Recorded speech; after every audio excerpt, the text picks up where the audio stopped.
Assalamualaikum warahmatullahi wabarakatuh.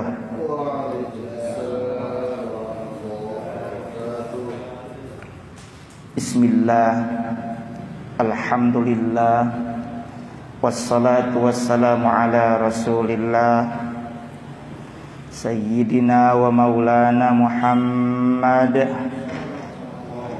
ibni Abdillah wa ala alihi wa sahbihi wa mawalah.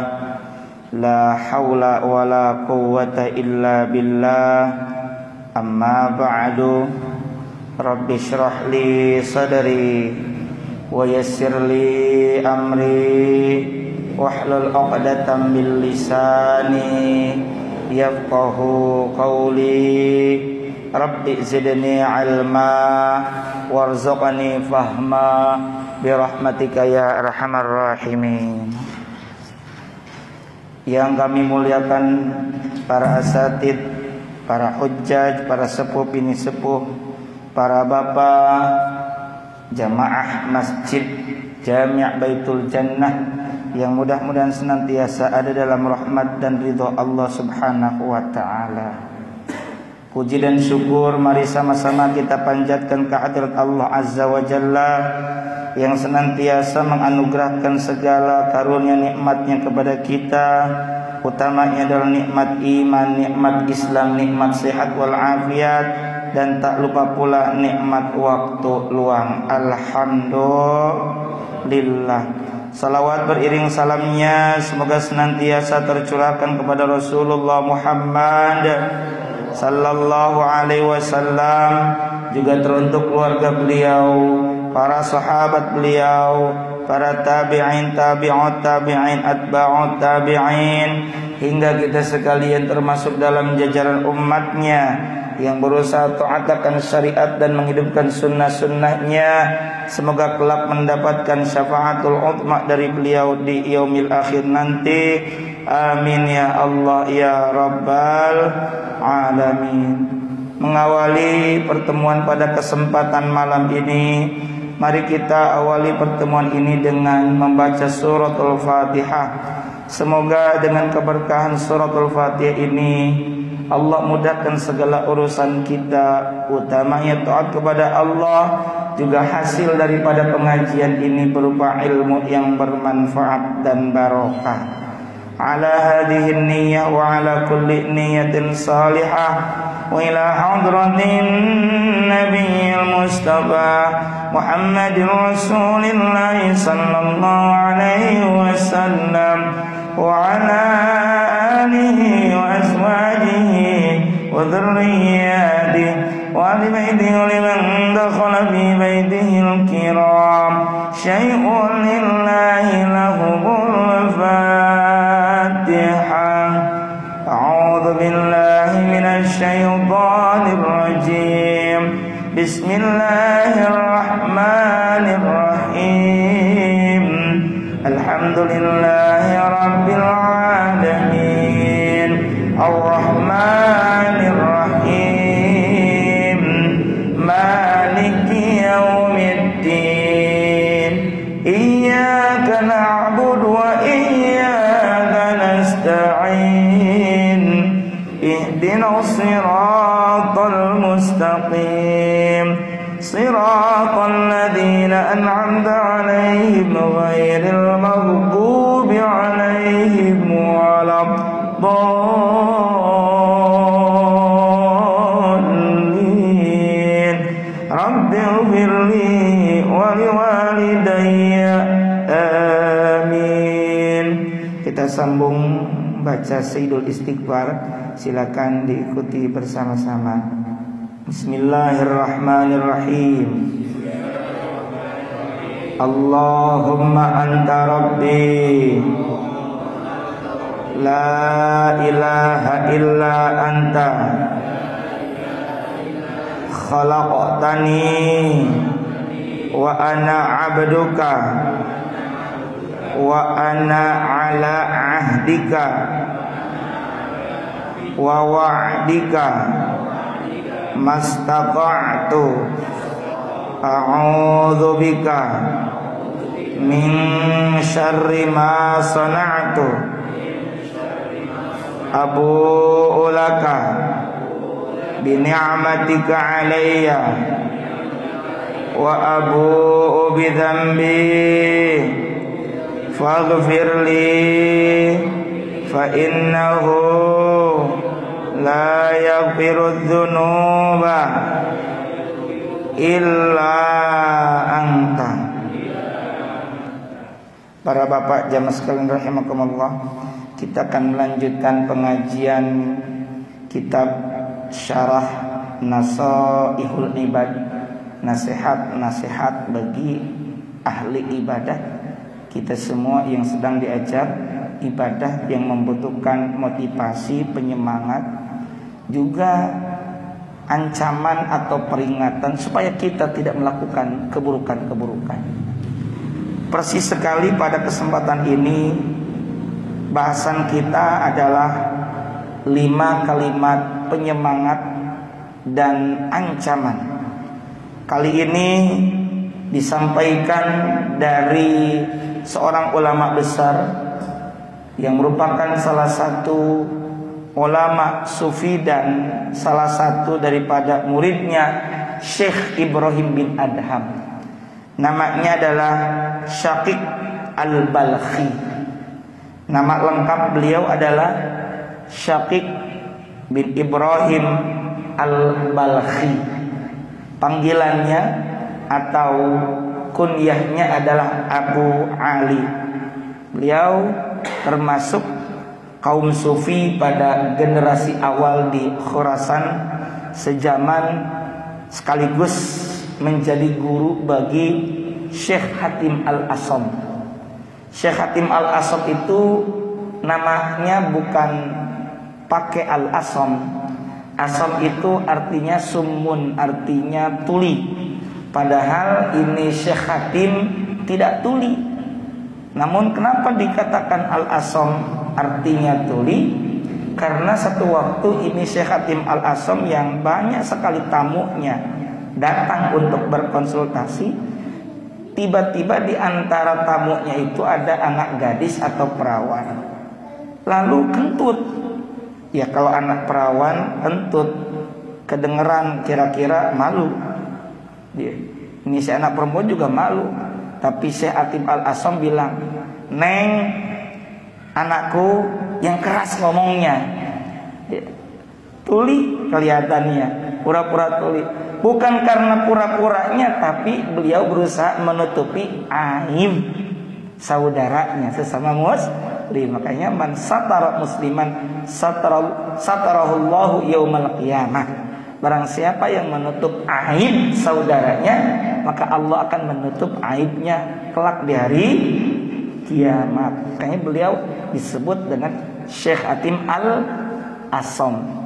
Jadi Syekh Hatim Al-Asam ini adalah murid dari Syaqiq Al-Balkhi, dan Syaqiq Al-Balkhi murid dari Syekh Ibrahim bin Adham. Dan ini Syekh Syaqiq Al-Balkhi adalah murid seorang ahli fiqih kenamaan madhab Hanafi. Ya, persisnya kawannya Abu Hanifah, yakni Syekh Zufar bin Al-Hudayr. Sedikit kita kenal profilnya atau profiling tentang beliau supaya kita mengerti, memahami. Tasawuf itu adalah ilmu untuk menata hati. Kalau dalam rukun agama ada 3. Nabi pernah ditanya oleh Jibril tentang iman, tentang Islam dan ihsan. Iman berkenaan dengan keyakinan, Islam berkenaan dengan syariat yang kita kerjakan, dan ihsan berkenaan dengan akhlak, etika, terutama kita kepada Allah. Karena kata Nabi, ihsan itu anta'budallah, kamu beribadah kepada Allah ka'annaka, seakan-akan kamu tarahu, melihat Allah. Fa illam takun tarahu, maka jika kamu tidak bisa melihat Allah, tidak bisa melihatnya, fa innahu yaraka, maka sesungguhnya Allah melihat kamu. Maksudnya supaya kita ini menjaga etika dengan siapapun, dimanapun berada, sehingga kita senantiasa merasa diawasi oleh Allah. Nah, kemudian kita menata hati, menata diri. Nah, tasawuf itu diantaranya seperti itu. Ini Syekh Syaqiq Al-Balkhi. Nah, wal maqalatu tsaniyatul 20 an Syaqiq Al-Balkhi. Diriwayatkan dari Syaqiq Al-Balkhi rahimahullahu taala. Tadi disampaikan bahwa Ustadz Hatim Al-Asam. Beliau Syaqiq Al-Balkhi ini adalah ustadznya, gurunya Hatim Al-Asam. Bahkan dulunya itu Pak, hidupnya ya masih bergelimangan dengan dunia. Makanya kata Syekh Muhammad Nawawi Al-Bantani, qila, dikatakan, karena sababu taubati, ada sebab taubatnya ini Syaqiq Al-Balkhi, annahu kana, bahwasanya Syaqiq Al-Balkhi min abna'il agniya, termasuk salah satu putra dari kalangan orang-orang kaya, agniya. Kharaja litijarati, yang pergi keluar untuk apa? Litijarati, berdagang. Ini si Syaqiq dulu karena masih muda. Syaqiq Al-Balkhi muda, anak seorang kaya, dia pergi keluar untuk berdagang ila ardi Turki, ke bumi Turki, ke kawasan Turki. Fadakhala baitan. Ini sebelum kita dengar apa kalimat penyemangat dan ancaman itu, sedikit Syekh Muhammad Nawawi sampaikan pada kita, apa sih yang menyebabkan beliau berubah kuadran kehidupannya dan beliau hijrah dari dulu keburukan sekarang kebaikan. Nah, pernah satu waktu ketika Syaqiq Al-Balkhi keluar dari rumahnya untuk berdagang menuju bumi Turki, fadakhala baitan lil asnami, lalu beliau masuk ke satu rumah al-asnam, lil asnam, yang isinya ada berhala. Fara'a khadiman lil asnami, lalu beliau melihat seorang khadim, seorang pelayan lil asnami yang bertugas melayani, membersihkan berhala itu. Fihi, di rumah tersebut, qad halaqa ra'sahu wa liyatahu. Nah, telah mencukur rambut dan jenggotnya. Faqala Syaqiq Al-Balkhi, lalu berkata Syaqiq Al-Balkhi lil khadim, kepada pelayan itu, innalaka sani'an hayyan aliman, sesungguhnya kamu mempunyai zat yang maha sani'an, yang maha pembuat, hayyan, yang maha hidup, aliman, yang maha mengetahui, qadiran, yang maha berkuasa.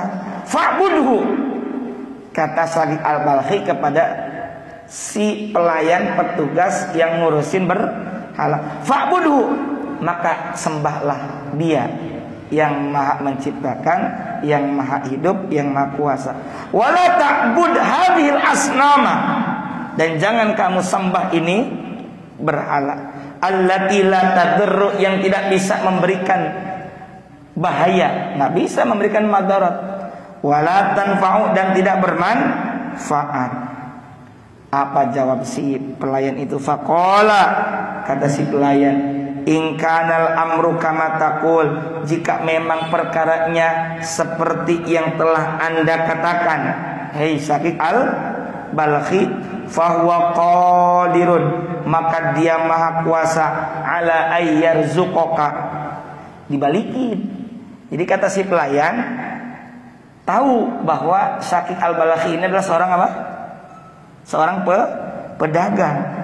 Kata si pelayan tadi, Kang, kalau benar dia Tuhan yang kamu sebutkan itu fahuwa qadirun, itu maha kuasa, ala ayyarzuqaka, untuk memberimu rezeki, bibaladika, di negerimu, di Khurasan, di Balkhi, ya.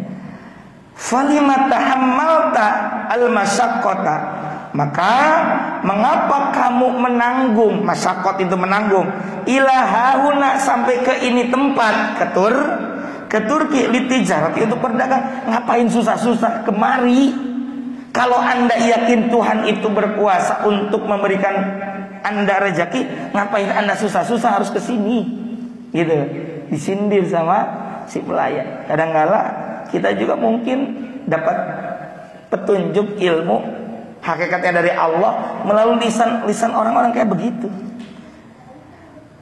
Kemudian fantabaha Syaqiq al-Balkhi. Aduh. Lalu tersadarlah. Tanbih, kan ada tanbihun artinya peringatan. Tanbiha ya. Lalu fantabaha, tersadarlah ini Syaqiq al-Balkhi. Wa khadafi tariqiz zuhdi. Lalu ini siapa? Syaqiq al-Balkhi akhoda mengambil jalan ya fi tariqiz zuhdi, dalam zuhd. Akhirnya ditinggalkan tuh hingar-bingar kehidupan materi duniawi itu, dia tinggalkan dan beralih kepada zuhud. Gitu. Itu diantara kenapa beliau beralih.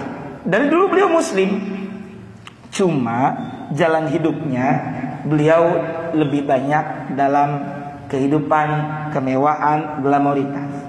Dan beliau gara-gara diantaranya ucapan itu beliau berubah. Bahkan wakila dan dikatakan pula karena sababu zuhdihi, ada sebab zuhudnya beliau. Kita pernah bahas ada zuhud, ada qanaah.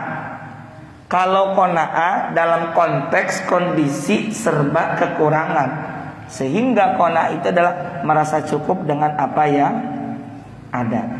Itu juga syukur sekaligus sabar.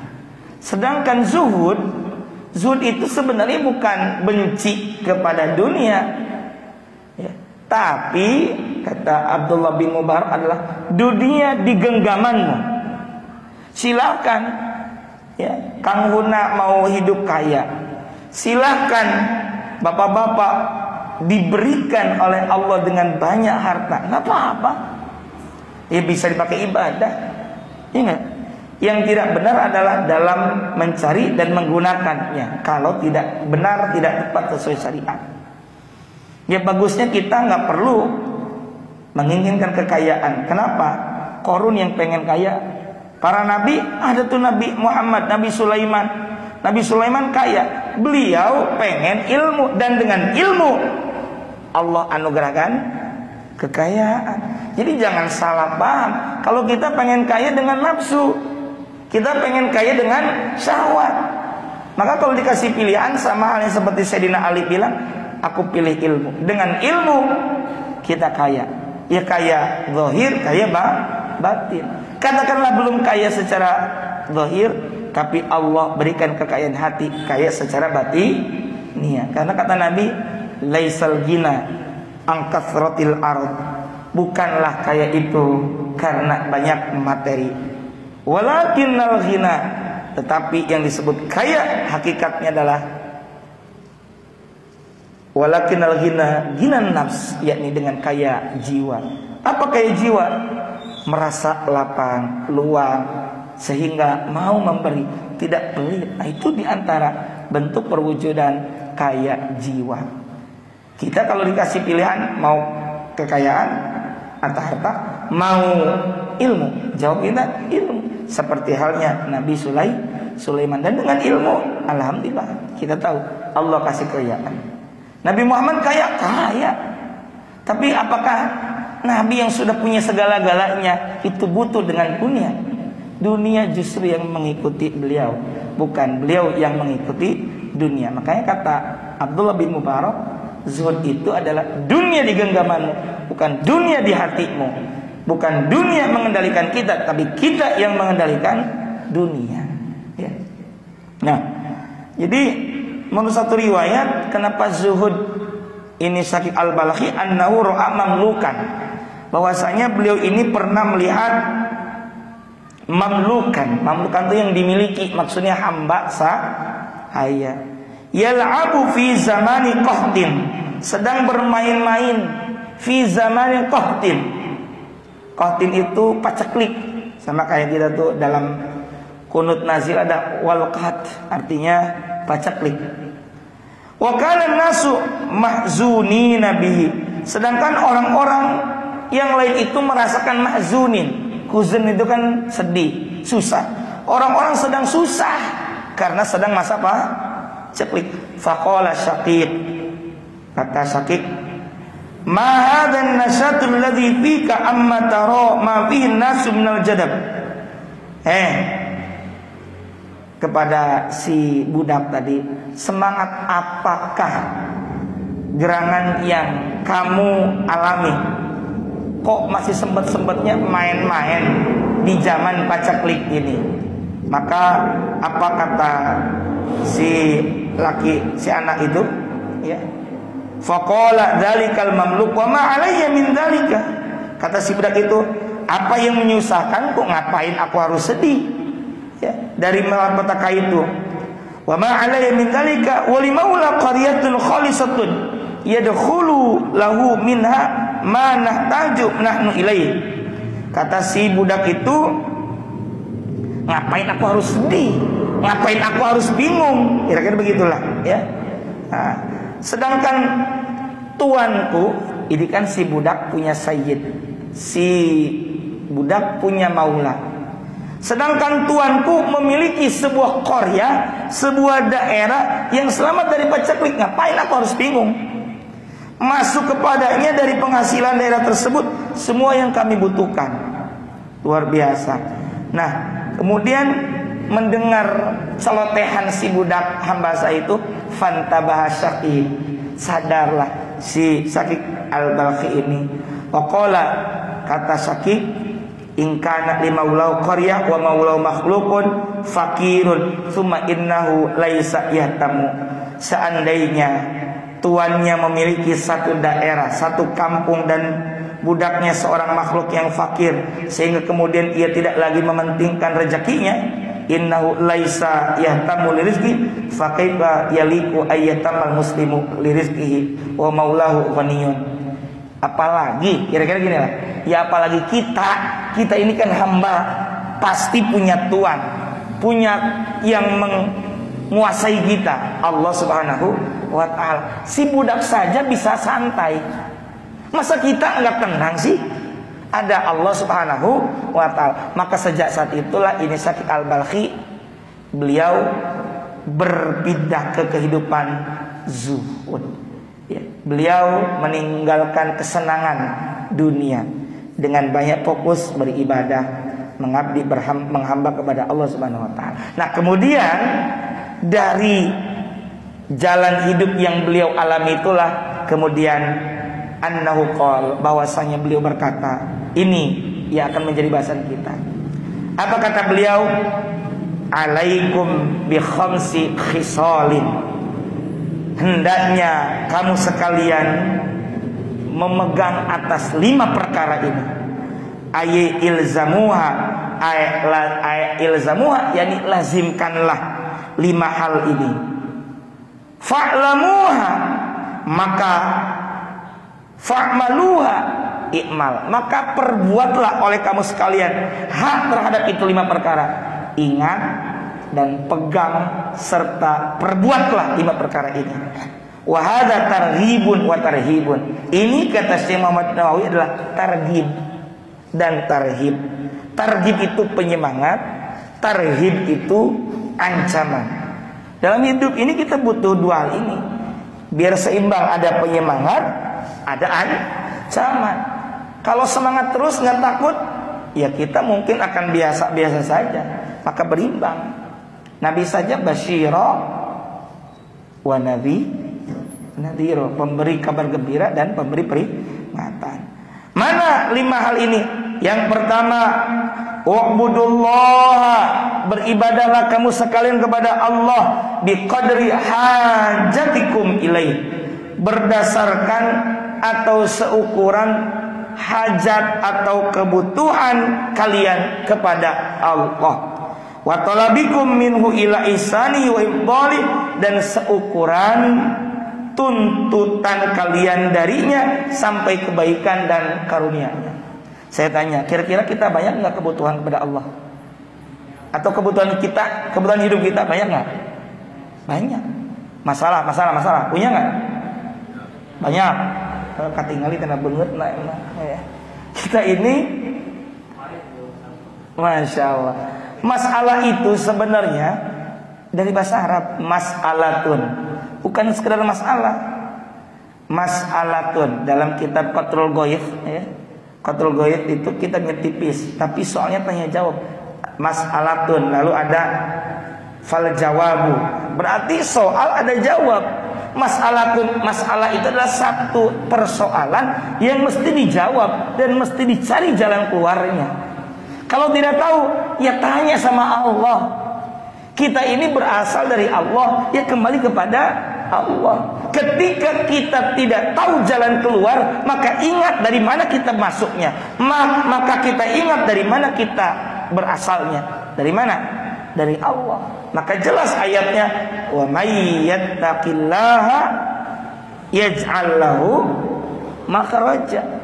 Barang siapa yang bertakwa kepada Allah, Allah pasti janji itu. Allah jadikan baginya, bagi si iman, bagi orang yang bertakwa itu makhraja. Yaj'al makhraja. Makhraja itu jalan keluar, solusi atas berbagai problem kehidupan. Maka dengan beribadah, ibadahlah kalian kepada Allah, kata Syekh Al-Balkhi, sesuai ukuran kebutuhan kalian kepada Allah dan apa yang kalian minta, yang kalian tuntut dari Allah. Ini kalau kita mau hitung-hitungan, padahal sebenarnya satu ibadah itu adalah sebuah kewajiban, dua ibadah adalah sebuah kebutuhan. Dan ketiga, ini yang paling penting, ibadah itu adalah sebagai bentuk syukur kita kepada Allah. Salat jangan dijadikan sebagai sebuah beban. Salat adalah anugerah dari Allah. Salat adalah hadiah dari Allah. Sebab Allah mengundang sendiri salah satu insan pilihannya, salah satu hambanya. Subhanalladzi asra bi abdun. Siapa? Nabi Muhammad. Lalu hasil yang mulanya 50 menjadi 5 waktu. Itu tuh adalah anugerah, bukan oleh-oleh.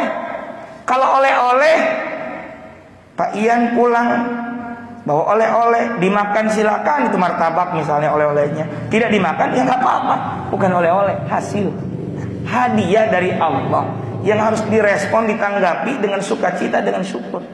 Maka cara kita mengekspresikan rasa syukur atas anugerah Allah berupa sholat, kerjakan dengan sukacita, dengan bahagia. Maka saya bilang, ibadah itu jelas kewajiban karena ada perintah. Yang kedua, naik lagi adalah sebuah kebutuhan. Yang ketiga, kita karena sebagai bentuk syukur. Karena apa? Tanpa kita minta, anugerah dari Allah itu banyak sekali. Tanpa kita minta, Allah kasih.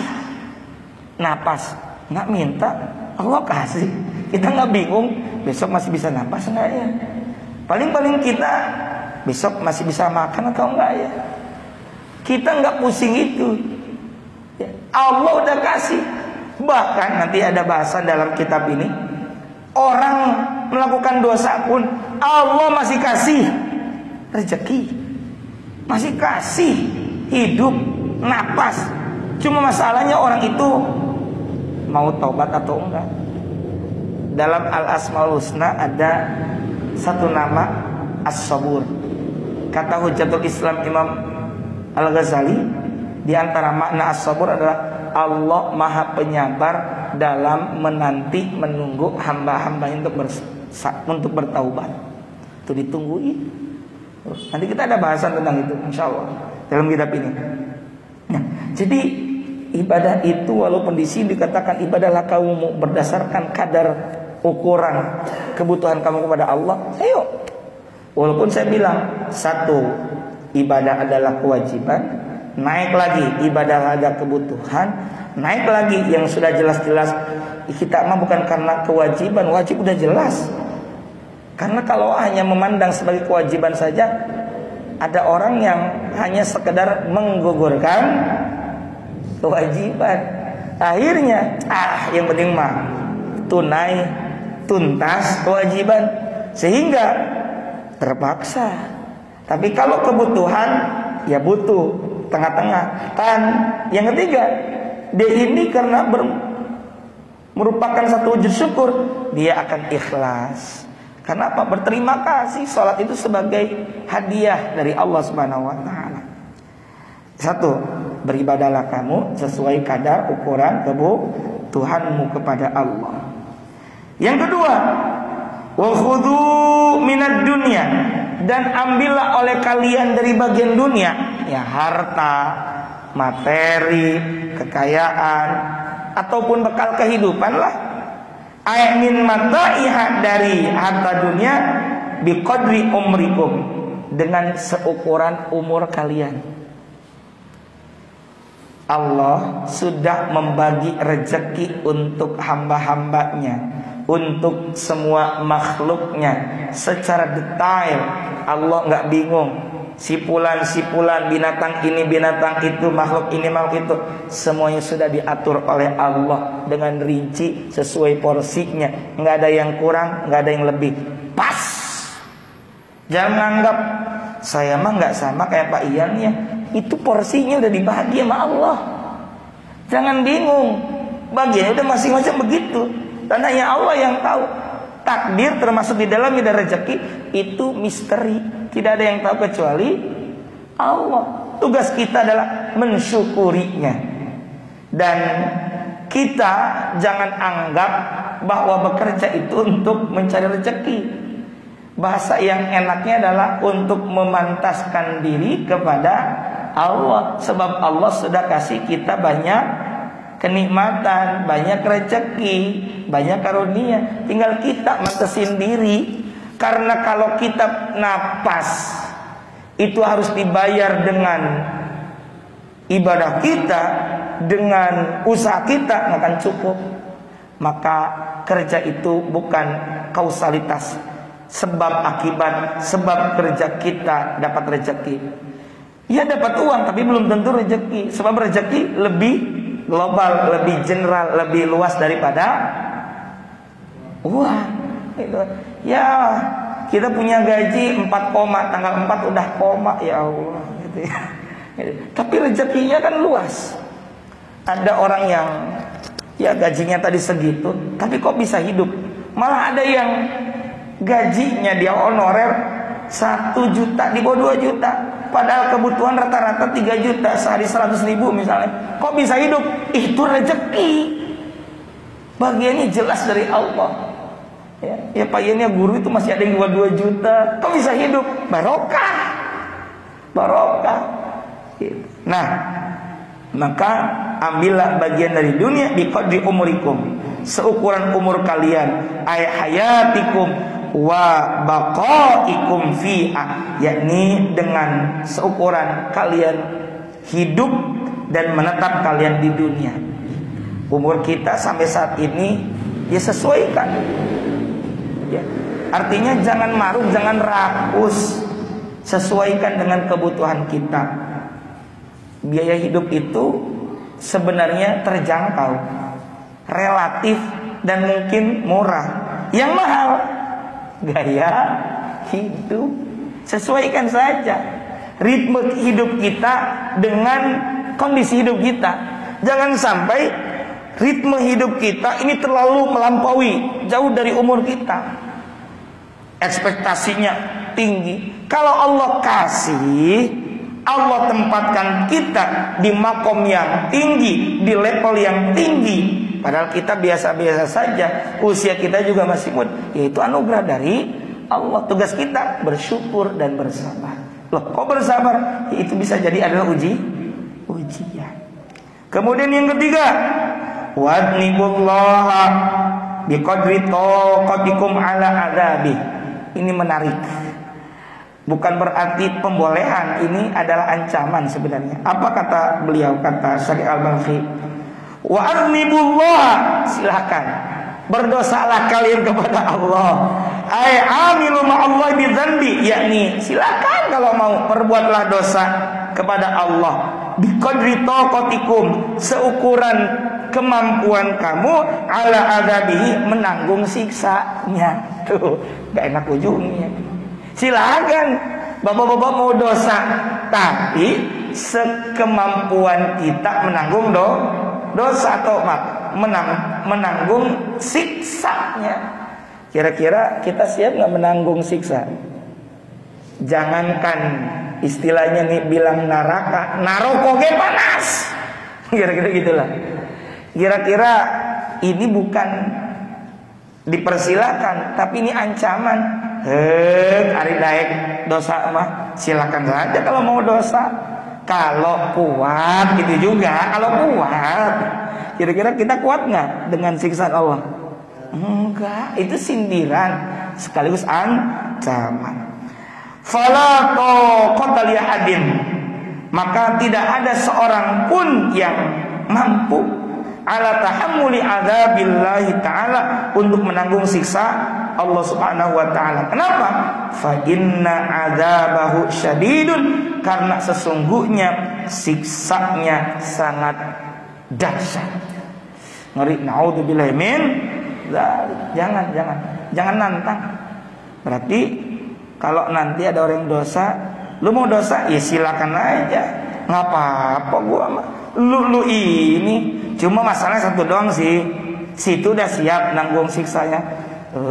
Ngomong begitu, ya udah terserah situ ini yang nanggung, kira-kira gitu. Nyindir, ancaman. Yang keempat, watazawwadu fid dunya, dan berbekallah kalian di dunia. Ngumpulin bekal nih di dunia untuk akhirat. Aitakhadhu fiha, yakni ambillah oleh kalian fiha di dunia itu zadan, halnya bekal, lisafarikum ilal akhirati, untuk perjalanan kalian ke negeri akhirat, biqadri mukfikum fil qabri, dengan seukuran kalian berdiam di dalam kubur, aywama ba'dahu, dan kehidupan setelahnya. Kumpulin bekal. Bekal apa? Ya bekal kita sebelum mati. Karena kata baginda Nabi apa? Al-Qayyis, orang yang cerdas, mandana nafsahu, adalah orang yang mampu menundukkan nafsunya. Wa amila lima ba'dal maut, dan beramal untuk kehidupan setelah mati. Kita kerjakan kebaikan. Kata Allah, wa tazawwadu fa inna khairaz zadi taqwa, dan berbekallah kalian. Sebaik-baik bekal adalah ketakwaan. Makanya kita kumpulin bekal. Yang terakhir, wa'malu lil jannati, beramalah kalian untuk surga. Ayyamalu amalan, yakni perbuatlah oleh kalian amalan, halnya amal yuaddi ilal jannah, yang bisa mengantarkan ke surga, di qadri ma turiduna fihal maqam, seukuran tingkatan apa yang ingin kamu di surga. Pengen di level mana? 1, 2, 3, 4, 5, 6, 7, 8. Pengen dengan Nabi, kata Nabi, ana wa kafilul yatim fil jannah kahatai, aku bersama orang yang menanggung anak yatim di surga kelak seperti ini. Ya seperti ini. Berarti Nabi mengisyaratkan dua ini. Ya, maka dari itu, kalau pengen masuk surga, ya silakan kerjakan amalan yang bisa mengantarkan ke surga sesuai makom kita yang pengen di mana. Nah, bukankah kita masuk surga bukan dengan amal? Betul, masuk surga dengan rahmat Allah. Sebab kalau dengan amal kebaikan kita terlalu sedikit, Allah masukkan kita ke surga sebab rahmat Allah. Terus amal kita buat apa? Dengan amal itu menentukan di level yang mana. Ini saja, mungkin mudah-mudahan ada manfaat dan barokahnya.